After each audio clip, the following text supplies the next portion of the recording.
Good morning! Ay, good morning sa inyong lahat. Good afternoon, good evening, good day kung nasa parte kayo ng mundo at welcome sa panibagong vlog. Yun, pumasok na si Mrs. Hindi ko na namalayan. Anong oras na? Ayan 8:35. So, tulog pa yung mga bata. Late kami nakatulog eh. Kasi nanood kami ng yung Squid Games. At ayun nga, hindi pa rin namin natapos dahil sobrang haba. Ako yata, 3 episode lang yata yung napanood ko. So, ito yung mga bata. Tulog pa. Ay, gising na pala si Basti. Good morning. Si Basti nakatulog na eh. Manonood ng Squid Game eh. Ay. Uy. Ang ganda ng mga collection ni Basti na Saan galing ng LeBron James? May mga libro ng LeBron James at Michael Jordan. Saan galing yung LeBron James mo? Ayan ang King James na to. Itong libro na to. Regalo ni kuya niya. At ito naman, premium sa kanya sa school. Ayan, bumili na ako ng isang tray na itlog. Magahan namin ng mga bata. At syempre ang Indomie, parang pansit canton. Meron ditong pansit canton isa na. Ayan, isa na yan. Ganito na lang pala gagawin ko. Ayan, 3 Indomie, tsaka isang pansit canton. So, gutom muna ako ng magahan. Mag-alas 9 na. Umiinit na rin. Yan grabe yung init ngayon Parang wala man lang kahangin-hangin. Meron hangin, konti. Ay. Kailangan lagi uminom ng tubig, di ba? Buti na lang may hangin ngayon ng konti. Medyo late na kami nakalabas ni Posty. Mas masarap lumabas kasi ng mas maaga. Para hindi ka initan. Ngayon, halos alas 10 na. Sobrang init. Grabe. Ang ingay ng mga kumbaga sa atin yung yayay, di ba? Pag mainit ang panahon, naingay sila. Andito kami sa park. Kami lang yung tao. Sobrang init. Dito tayo sa ilalim ng puno. Walang tao ngayon sa park. May nagja-jogging, isang tao lang. Tapos yung likod ko na yun, swimming pool yun. Doon pupuntahan yung mga tao dito pag mga ganitong mainit. Ay. Uwi na kami siguro. Kasi kakawawa si Posty eh. Hinihingal na siya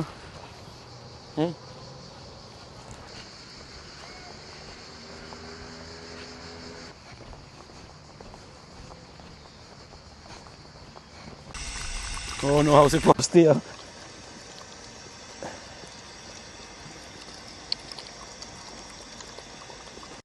Minsan kasi may nagdadala dito ng lagayan sa ilalim. Ngayon wala.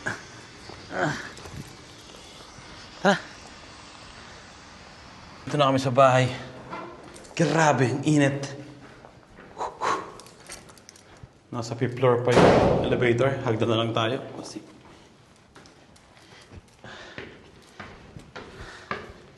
Gising na siguro yung 2 bata. 12:30 na. Nakalinis na ako ng binili ni Mrs. kahapon na hipon. Ang gusto niya daw ay shrimp, yung butter garlic. So, let's go. Nalinis ko na yon. Bumili ako ng butter. Siyempre, hindi pwede yan ng walang butter. And, ano pa lalagay? Parsley pala, nandun sa bakura namin. And, siyempre, maraming bawang. Gamit na gamit yung bawang, di ba? Yan.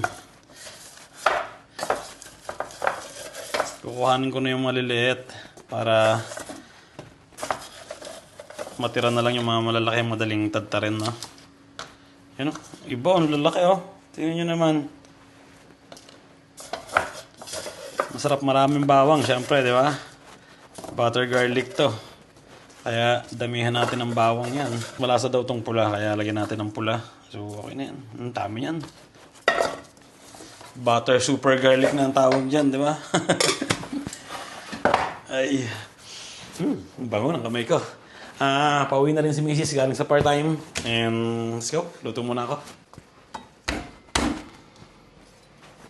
Naglagay ako ng guantes. Isang kamay lang yung panghahawa ko lang sa bawang. Kasi nga, Ang lakas ang lakas kumapit ng amoy ng bawang eh. Diba? Minsan may lakad kami, tapos mga Italian pa yung mga kasama namin. Amoy na amoy yung bawang sa kamay. Kaya naglalagay ako ng guantes. Kasi hindi ko alam kung saan mapapunta mamaya. Kaya okay na yung sigurado, hindi mabaho yung kamay, di ba? Kasi tatatadin ko to ng todo eh. Itong bawang na to. Okay na. Ayun, luto na. Nalagyan ko na ng butter, maraming bawang, at syempre itong hipon. Hindi mawawala yan. Bango, grabe. Nakakagutom yung amoy niya. At syempre kukuha tayo ng parsley. Andun.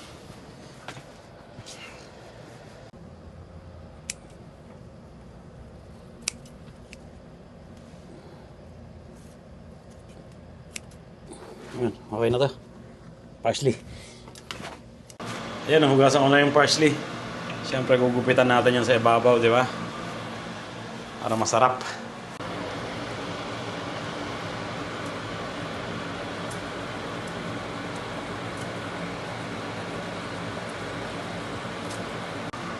Ayun, okay na.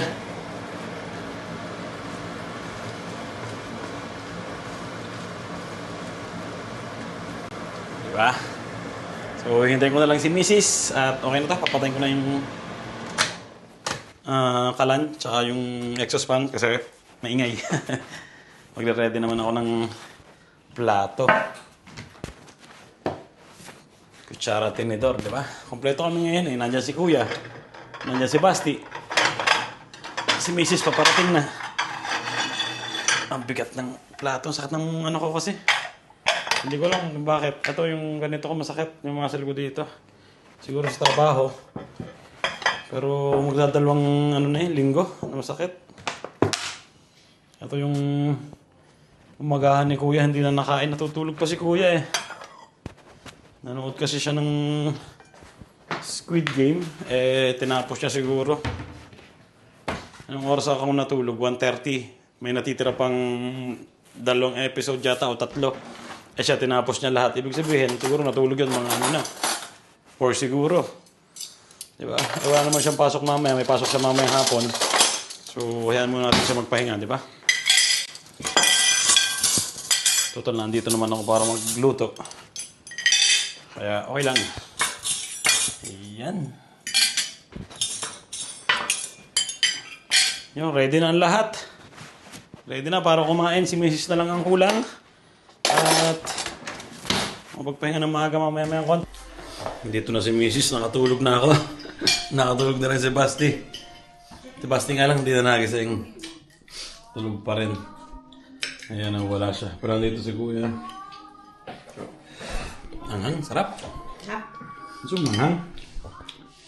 Si Mrs. kumita ng 50 eh. Ilang oras ka ng trabaho? 5 oras pa ng trabaho. Walang tip. Si Bembe. Yan, kain na natin, Lord. Ang sarap pag may manghang. Yan o, dami sili oh. Sili paste. 7 PM na. At napunde yung ilaw namin sa dito sa banyo. Ayan oh. 3 yan. Pag buhay namin, isa lang yung umiilaw tapos ang labo. So, imbes na palitan namin ng bagong ilaw, papalitan na namin ng pinaka yung katulad nito. Ayan o. Katulad na sa mga kwarto, isang bilog na lang na maliwanag. At sana may makita kami.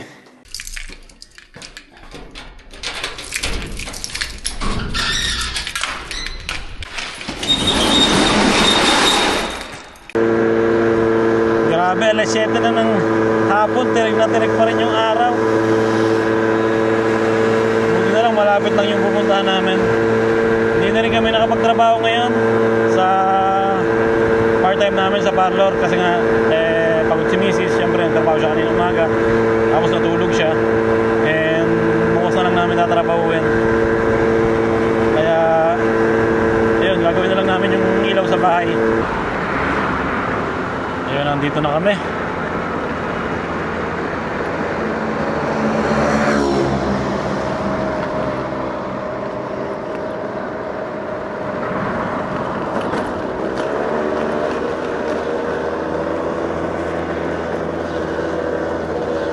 Hanap tayo ng parking. Sa Malilom. Diyan ba? Wala. Ano ba yan? Dito tayo mag-park sa Malilom. Ay, check ko lang. Tara. Yung label natin, hindi na kasi sira. Ang ganda ng mga upuan, no?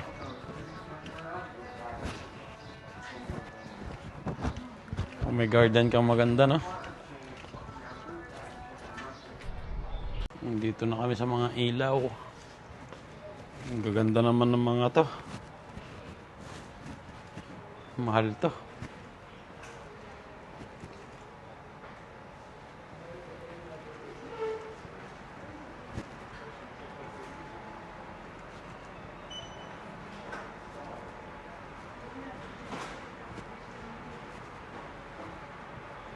Yun, nakabili na kami ng ilaw. Ano pa yung mga binili natin? Ha? Treats din pala ni Posty nung aso namin. Bumili din pala kami. Pasalubong, di ba?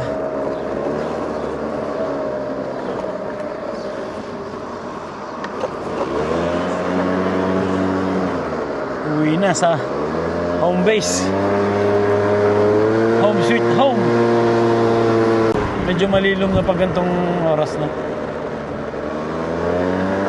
Anong oras na ba? 7:30? Ha? 4:30 na. Medyo mapresko na sa kalsada. Yung dinadaanan namin.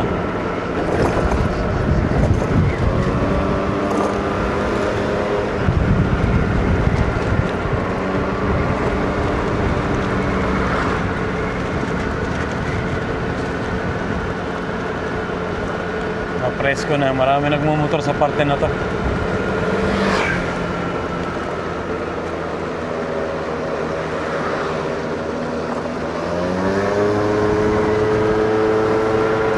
Bukas pala may one day leg dito.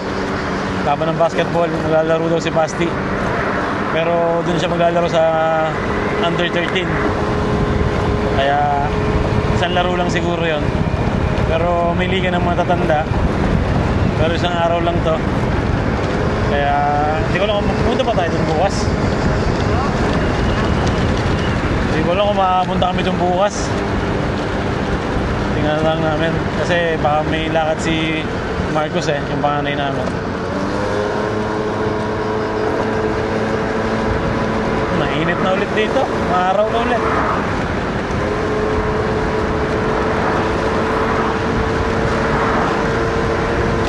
Ay, andito na kami sa garage.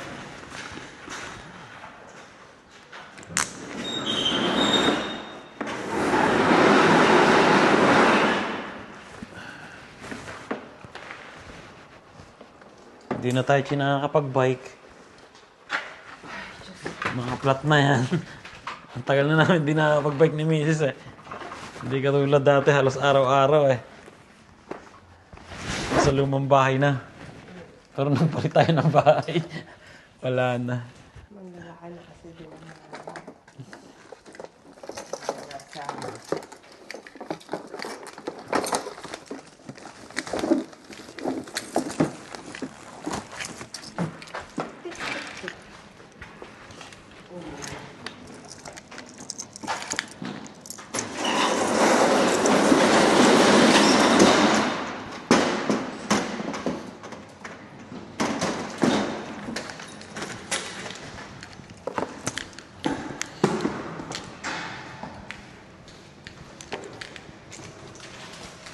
Happy.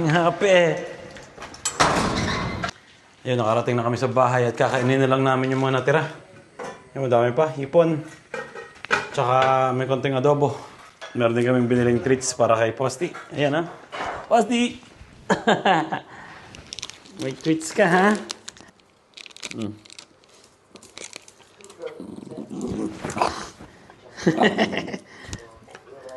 Abaya. Brava. No? Pir. Pir. Pir na. Katiba!